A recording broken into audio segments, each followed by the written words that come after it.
A mediados de 2004, Marvel lanzó al mercado el arco titulado Pecados del Pasado, esa polémica historia que tiene como protagonistas a Gwen Stacy y Norman Osborn, un amorío que parecía difícil de creer y que traicionaba todos los valores que en antaño se le habían dado al personaje.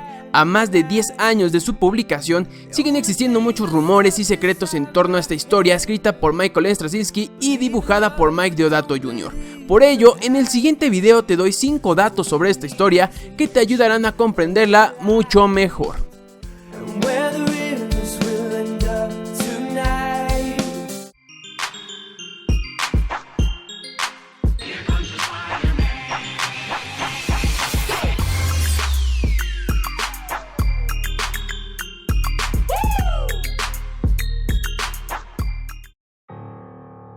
Pecados del Pasado debutó durante la Amazing Spider-Man 509 bajo la escritura de Michael Straczynski y los lápices de Mike Deodato Jr., una de las parejas más recordadas dentro de los años recientes de la publicación. La historia nos introducía por primera vez a los hijos de Gwen Stacy, resultado de su relación con Norman Osborn, el gran enemigo de Spider-Man que comúnmente llamamos Duende Verde.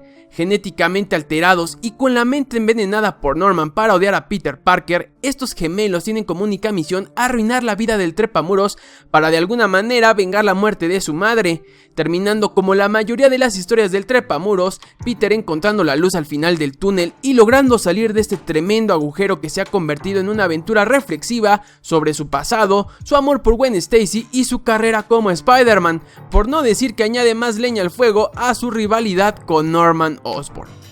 Ciertamente, Pecados del Pasado no es la historia que uno esperaría leer en las páginas de Amazing Spider-Man, siendo el resultado de una etapa llena de controversia a cargo de Michael Straczynski y que es el gran ejemplo de las disputas entre la editorial y sus escritores, terminando por transformar de lleno la historia original.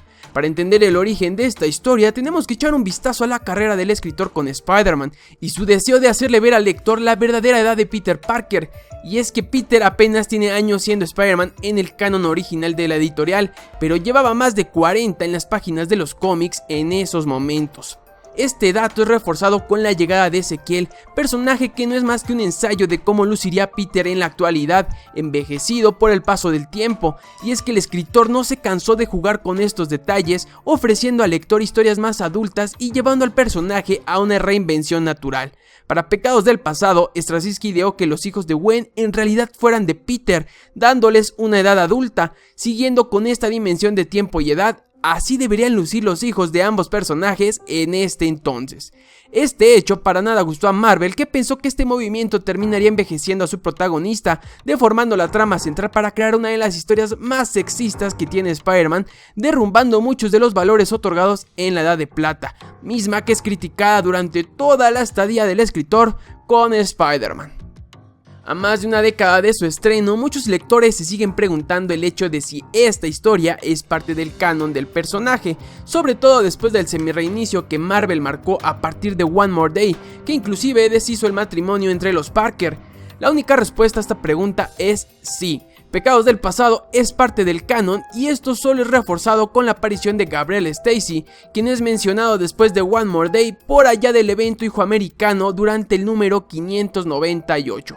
Es bastante extraño que una historia tan polémica siga siendo parte de un canon bastante estricto, sin embargo el factor coleccionable ha hecho que Marvel decida mantenerla así. Ustedes saben cuánto valor tienen las primeras impresiones de este arco, sobre todo cuando la mayoría de los seguidores terminó por desecharlas a la primera leída, un gran negocio que la editorial no dejará ir así como así.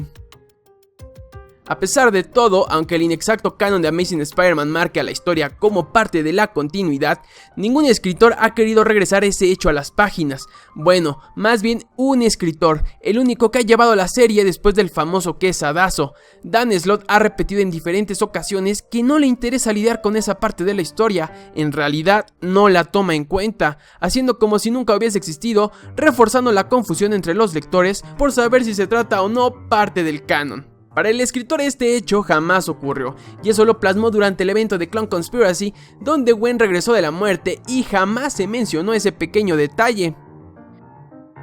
Pero ¿qué es lo que cuesta trabajo de digerir en esta historia? Claramente el hecho de un romance entre Gwen y Norman Osborn, y llamarlo romance es ir demasiado lejos. A pesar de las buenas intenciones que el escritor había tenido en un principio, dentro de la editorial se esforzaron en hacer un ensayo sobre dos de los personajes más representativos de la Edad de Plata, en una historia bastante sexista. ¿Cuántas veces han escuchado a alguien enjuiciar a Gwen Stacy, reprocharle sus actos e inclusive poner en tela de juicio sus valores morales? Demasiadas. ¿Cuántas veces en el cómic Peter se pregunta sobre lo que pudo llevar a Gwen a tomar ese camino? Seguramente no las suficientes. ¿Qué es lo que molesta a Peter? ¿Que Gwen se acostara con Norman o que no se haya acostado con él? ¿Qué tan puritano pudo ser Marvel en pleno siglo XXI como para desechar el hecho que Peter y Gwen podrían mantener relaciones durante los 70s, una época donde no habría sido tan radical? Estas preguntas hacen que en realidad consideremos la historia de otra manera, siendo otro ejemplo de lo sexistas que pueden ser los cómics de superhéroes, tomando a una mujer como un pedazo de carne por la cual pelear.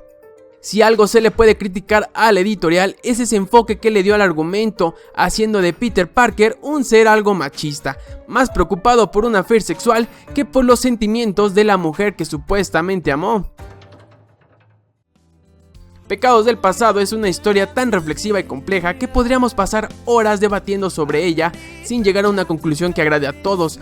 Dime tú cuáles son tus opiniones. ¿La ves como una crítica al medio, una historia de amor, sexual o simplemente otro cliché sexista del género de superhéroes?